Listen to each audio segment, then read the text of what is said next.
Vergara, la locutor Gina.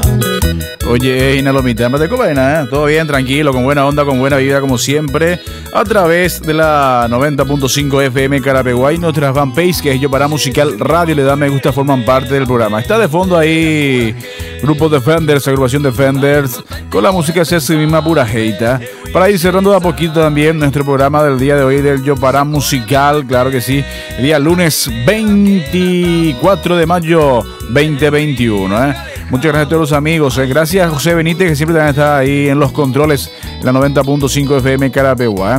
Vamos a escuchar un saludo de la agrupación Defenders para irnos, sí. Pero antes, por supuesto, como siempre solemos decir al final del programa, que la paz reine sobre la tierra, que el amor reine entre nosotros y, por supuesto, la alegría reine en los corazones. Salam aleikum, shukran, muchas gracias. Nos vamos a este saludo de agrupación Defenders y luego la vaca Lola, claro que sí, ¿eh?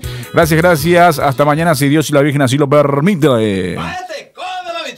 Y queremos invitarles a que sigan escuchando todas nuestras canciones aquí en Yo Para Musical, junto a mi amigo, a mi capelú, un batallador de raza, Leo Vergara. Y a cuándo van a se cabe.